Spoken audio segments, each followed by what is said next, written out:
Bismillahirrahmanirrahim. Assalamualaikum warahmatullahi wabarakatuh. Perkenalkan, nama saya Sili Nurlita Durida.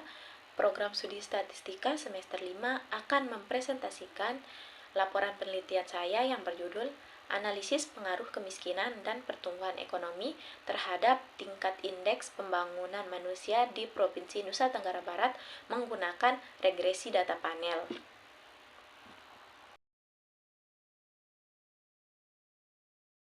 Adapun subbab yang akan saya jelaskan yaitu yang pertama, pendahuluan, yang kedua, metodologi penelitian, yang ketiga, studi kasus dan pembahasan, dan yang terakhir, kesimpulan.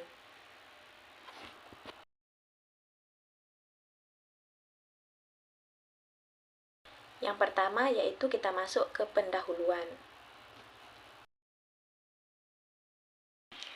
Kemiskinan merupakan masalah global dan hambatan sosial yang lebih luas. Ketika kemiskinan mulai meningkat, kemiskinan menjadi masalah sosial karena kemiskinan akan mendorong individu atau kelompok untuk melakukan kejahatan. Kemiskinan juga menjadi masalah sosial ketika stratifikasi sosial menciptakan tingkatan dan batasan dalam masyarakat. Menurut Profesor Eko Prasetyo, istilah pertumbuhan ekonomi atau economic growth secara paling sederhana dapat diartikan sebagai pertambahan output atau pertambahan pendapatan nasional agregat dalam kurun waktu tertentu. Misalkan 1 tahun, perekonomian suatu negara dikatakan mengalami pertumbuhan jika jumlah balas jasa real terhadap penggunaan faktor-faktor produksi pada tahun tertentu lebih besar daripada tahun-tahun sebelumnya. Berbagai teori tentang pertumbuhan ekonomi telah berusaha mengisolasi beberapa faktor yang diduga mempengaruhi proses pertumbuhan. Akumulasi stok kapital diyakini sebagai salah satu faktor penting dalam proses pertumbuhan ekonomi di samping faktor lain seperti tenaga kerja, ketersediaan sumber daya alam, dan kemajuan teknologi. Oleh karena itu, peneliti tertarik untuk melakukan penelitian terkait dengan pengaruh kemiskinan dan pertumbuhan ekonomi terhadap tingkat indeks pembangunan manusia di Provinsi Nusa Tenggara Barat. Selanjutnya kita masuk ke rumusan masalah dan tujuan penelitian, di mana rumusan masalah berdasarkan latar belakang yang telah diuraikan di atas. Maka masalah pokok yang akan diangkat oleh penulis yaitu yang pertama, gambaran umum kemiskinan dan pertumbuhan ekonomi. Yang kedua, apa hubungan kemiskinan dan pertumbuhan ekonomi terhadap tingkat indeks pembangunan manusia. Dan yang ketiga, apakah ada pengaruh kemiskinan dengan pertumbuhan ekonomi. Selanjutnya, tujuan penelitian.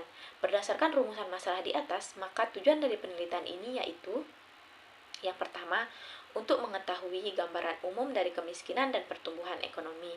Yang kedua, untuk mengetahui hubungan kemiskinan dan pertumbuhan ekonomi terhadap tingkat indeks pembangunan manusia. Dan yang ketiga, untuk mengetahui pengaruh kemiskinan dengan pertumbuhan ekonomi. Selanjutnya yang kedua, metodologi penelitian. Di mana metodologi penelitian yaitu berisi jenis dan sumber data. Data dalam penelitian ini menggunakan data sekunder. Data sekunder adalah data yang diterbitkan atau digunakan oleh organisasi yang bukan pengolahnya. Dalam hal ini, data sekunder yang digunakan peneliti diperoleh dari web resmi Badan Pusat Statistik Nusa Tenggara Barat. Selanjutnya, tempat dan waktu penelitian, di mana tempat penelitian ini dilakukan di Badan Pusat Statistik Nusa Tenggara Barat. Selanjutnya, waktu penelitian. Waktu penelitian ini dilaksanakan pada bulan Desember 2022 sampai Januari 2023.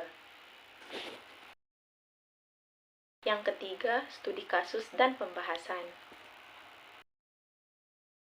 Selanjutnya, studi kasus. Di sini kita menggunakan data kemiskinan, data pengangguran, dan data IPM 3 tahun terakhir yaitu 2018, 2020, dan 2021 di Provinsi Nusa Tenggara Barat. Selanjutnya pembahasan. Yang pertama, kita akan melakukan uji Chow, di mana pada tabel di bawah kita dapat melihat nilai p-value 2,2-16, di mana uji hipotesisnya H0, model common effect, dan H1 model fixed effect. H0 ditolak jika p-value lebih kecil dari nilai alfa. Nilai alfa yang digunakan sebesar 5%. Keputusannya, karena p-value 2,2-16 kurang dari alfa 0,05, maka tolak H0. Kesimpulannya, dengan tingkat keyakinan 95%, kita yakin bahwa metode fixed effect lebih baik digunakan daripada menggunakan metode common effect. Selanjutnya, kita melakukan uji Hausman, di mana pada tabel di bawah nilai chi-square-nya yaitu 0,1784 dan nilai p-value-nya yaitu 0,9147, di mana uji hipotesisnya H0 yaitu model random effect dan H1 model fixed effect. H0 ditolak jika p-value lebih kecil dari nilai alfa. Nilai alfa yang digunakan sebesar 5%. Keputusannya, karena p-value 0,9147 lebih besar dari alfa, maka gagal tolak H0. Kesimpulannya, dengan tingkat keyakinan 95%, kita yakin bahwa metode random effect merupakan metode yang lebih baik untuk digunakan bila dibandingkan dengan metode fixed effect. Selanjutnya, uji Brains-Pagan.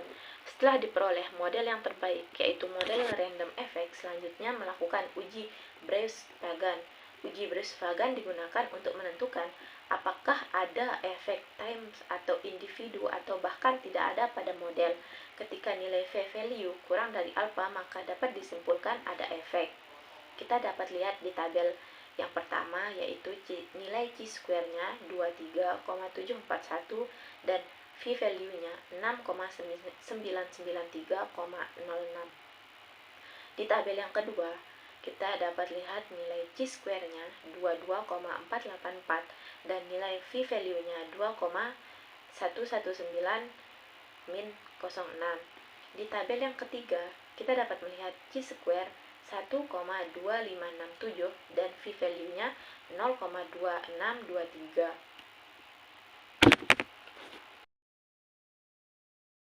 Berdasarkan hasil pengujian Brains-Pagan, diperoleh kesimpulan bahwa pada model random effect terdapat efek dua arah, namun setelah diuji efek cross-section dan time series hanya terdapat efek cross-section, sehingga model yang terbentuk adalah model random effect.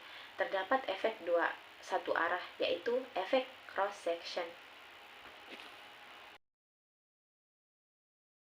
Selanjutnya, kita masuk ke pengujian model. Yang pertama, kita melakukan uji autokorelasi, di mana uji hipotesisnya yaitu H0 tidak ada korelasi serial pada komponen galat. H1 ada korelasi serial pada komponen galat, di mana tingkat signifikansinya yaitu alfa sama dengan 0,05, di mana daerah kritiknya itu H0 ditolak jika p-value kurang dari alfa. Kesimpulannya, karena p-value-nya 0,4454 lebih besar dari alfa 0,05, maka gagal tolak H0. Hasil inkonklusif, tidak dapat dikatakan bahwa ada korelasi serial pada komponen galat. Selanjutnya kita masuk ke uji homoskedastisitas, di mana pada tabel di bawah ini kita dapat melihat nilai p-value-nya yaitu 0,3583, di mana uji hipotesisnya yang pertama yaitu H0. H0 homoskedastisitas, yang H1 kemudian H1 tidak homoskedastisitas atau heteroskedastisitas. Selanjutnya tingkat signifikannya yaitu alfa sama dengan 0,05. Selanjutnya, statistik uji, di mana p-value-nya tersebut ada pada tabel di atas tadi. Selanjutnya, daerah kritiknya yaitu H0 ditolak jika p-value kurang dari alfa. Kemudian kesimpulannya, karena p-value 0,3583 lebih kecil dari alfa yaitu 0,05, maka tolak H0 dengan tingkat kepercayaan 95%. Kita yakin bahwa model heteroskedastisitas. Kemudian yang terakhir yaitu kesimpulan. Selanjutnya, kesimpulan, di mana kesimpulannya yaitu kemiskinan merupakan situasi di mana individu atau suatu rumah tangga mengalami kesulitan dalam memenuhi kebutuhan dasar. Kondisi ini tidak serta-merta akibat dari malas bekerja. Terdapat faktor sosial ekonomi yang melatar belakangi situasi ini.